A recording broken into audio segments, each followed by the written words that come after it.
প্রিয় দর্শক, আমরা আজকে কথা বলবো মানবিক করিডোর নিয়ে। তো মানবিক করিডোর নিয়ে আসলে সেনাবাহিনী দরবারে যে কথাবার্তাগুলি বলেছে, তারপরে বিশেষ করে কিছু বলার থাকে না। কিন্তু দেখা গেল যে গতকালকে সোমবার সেনাবাহিনীর পক্ষ থেকে আরেকটা প্রেস ব্রিফিং হয়েছে। সেই প্রেস ব্রিফিংয়ে ব্রিগেডিয়ার জেনারেল নাজিমুদ্দৌলা তিনি করিডোর প্রসঙ্গটি আবার তুলে এনেছেন। তো আমরা আগে শুনে দেখি তিনি কি বলেছেন।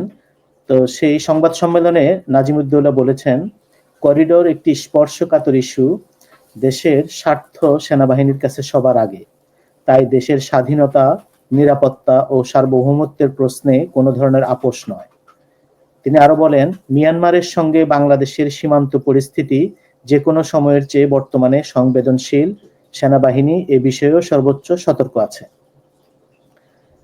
এছাড়া কেএনএফ এর সাথে চট্টগ্রামে যে 30,000 ইউনিফর্ম উদ্ধার করা হয়েছে বলে খবর এসেছে রিসেন্টলি, সেটা নিয়েও তিনি বলেন যে কেএনএফ কুকি জনগোষ্ঠীর সংগঠনের পুরো সম্প্রদায়ের জনসংখ্যা প্রায় 12,000, তাহলে 30,000 ইউনিফর্ম কেন বানানো হচ্ছিল, এর কতটুকু সত্যতা এবং নেপথ্যে কি আছে, সব সেনাবাহিনী অত্যন্ত গুরুত্বের সঙ্গে খতিয়ে দেখছে। তো এই যে ব্যাপারটা হলো, সেখানে আমরা কি বুঝতে পারলাম যে সেনাবাহিনী করিডোর বিষয়ে এখনো খুবই গুরুত্বের সঙ্গে দেখতেছে করিডোর বিষয়টাকে। বাংলাদেশের বিভিন্ন রাজনৈতিক দল এবং দেখা গেল যে সরকারের সাথে, অন্তর্বর্তী সরকারের সাথে সংশ্লিষ্ট কিছু গ্রুপ, তারা এই বিষয়টাকে সম্পূর্ণ উড়িয়ে দিতে চান। তারা খলিলের যে অপরাধ এবং বাংলাদেশে খলিলুর রহমান জাতীয় নিরাপত্তা উপদেষ্টা, তিনি যে অঘটন ঘটিয়েছেন এবং যে কিছু খারাপ সিদ্ধান্ত নেওয়ার পথে এগিয়ে গিয়েছিলেন, হয়তো এখনো যাচ্ছেন, সেই বিষয়গুলোকে সেনাবাহিনী আবারও গুরুত্বের সঙ্গে তুলে ধরেছে। মানুষকে স্পষ্ট করে জানিয়ে দিয়েছে যে এই ব্যাপারে সেনাবাহিনী অতন্দ্র প্রহরীর মতো নজর রাখছে। দেশের নিরাপত্তা, সার্বভৌমত্ব প্রশ্নে কোনো ছাড় দেওয়া হবে না এবং বন্দর, করিডোর, গভীর সমুদ্র বন্দর, এগুলি আর এখন ঢেকে রাখার বিষয় নয়। এই কথাগুলি ইউনূস সরকার এই চিটাগংয়ের দিক থেকে মানুষের দৃষ্টি সরানোর জন্য অনেক কাজ করেছে।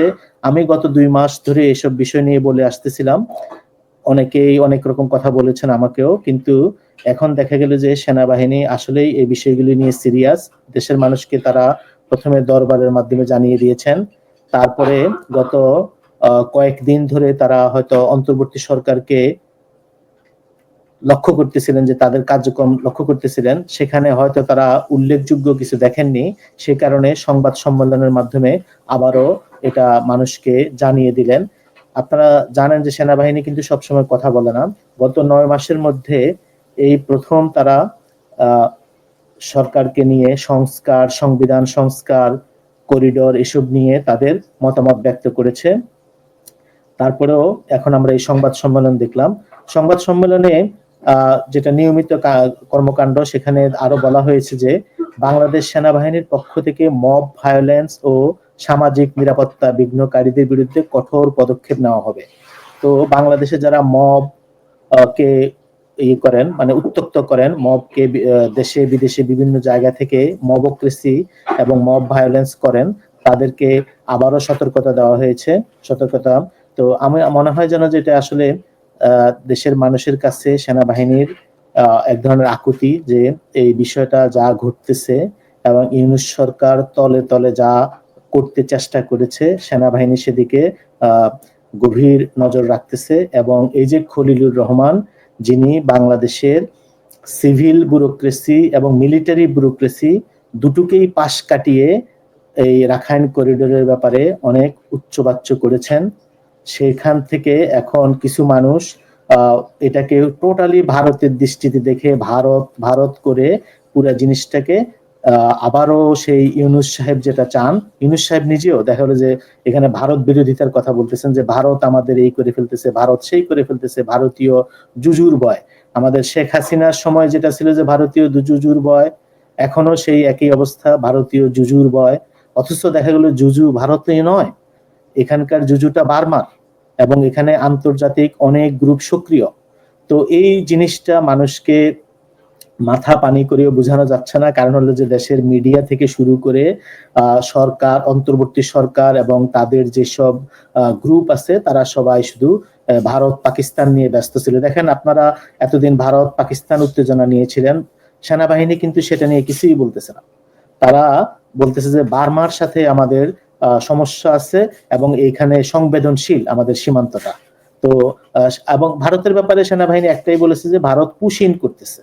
তো পুশ ইনের ব্যাপারটা এটাও আমাদের দেশে নতুন নয়, অনেক দিন যাবত চলতেছে। তো পুশ ইনের ব্যাপারটাও মিলিটারি, বিজিবি, বর্ডার গার্ড তারা লক্ষ্য রাখতেছে।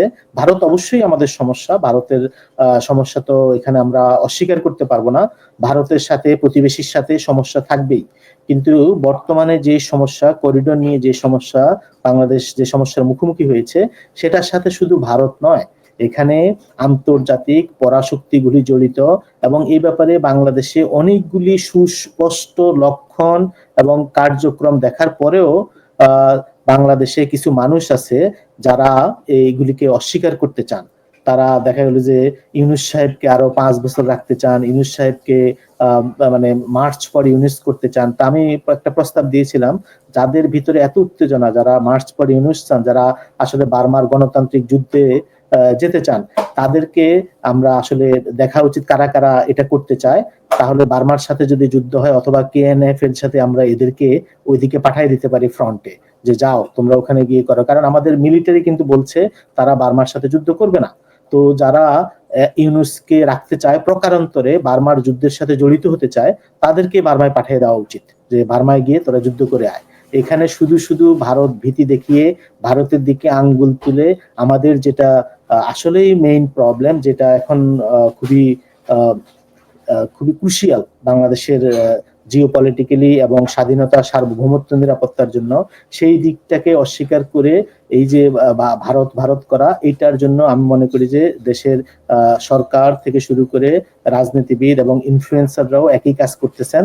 তারা সরকারের খলিলকে একটা ব্ল্যাঙ্ক চেক দিয়ে দিতে চাচ্ছেন, কিন্তু একটা জিনিস মনে রাখবেন যে খলিলের সময় শেষ। খলিল এখানে টিকতে পারবে না, কারণ খলিল বাংলাদেশের সিভিল ব্যুরোক্রেসি এবং মিলিটারি ব্যুরোক্রেসি দুটোকেই পাশ কাটিয়ে মায়ানমার এবং অন্যদের সাথে কাজ করেছে। এবং এটা কখনোই হয় না যে মিলিটারি একটা সিভিলিয়ান লোককে সেলিউট দেবে যদি না সে দেশের সর্বপ্রধান হয় অথবা কমান্ডার ইন চিফ হয়।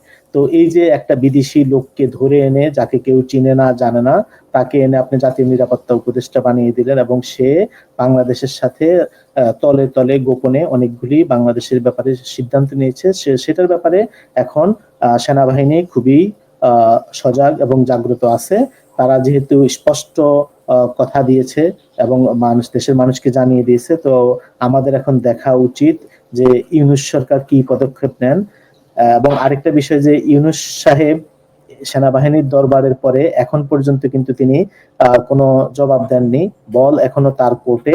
তিনি দেশের মানুষের সাথে, দেশের জনগণের সাথে অনেক নাটক করেছেন, নাটক করে দেশের যে কি বলে এটাকে নেটওয়ার্ক থিঙ্ক ট্যাঙ্কের সাথে বসে এবং ওনার দেখা গেল যে ছাত্রদের সাথে বসে তিনি একে একে দেশের সব রাজনীতিবিদদের সাথে দেখা করেছেন। কিন্তু এখন পর্যন্ত আমরা তার কাছ থেকে সুস্পষ্ট কোনো নির্দেশনা পাই নাই এবং নির্বাচনের ব্যাপারে কোনো কিছু শুনতে পাই নাই।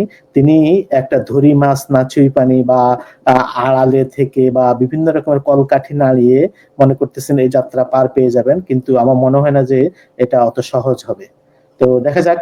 সেনাবাহিনী বলে দিয়েছে এবং সেনাবাহিনী আবারও সংবাদ সম্মেলন করে মানুষকে এটা সচেতন করে দিয়েছে, যেটা কিছুটা আনইউজুয়াল। সুতরাং সবাই সতর্ক থাকবে এবং দেখা যাক আমরা পরিস্থিতি কোন দিকে গড়ায়। Thank you.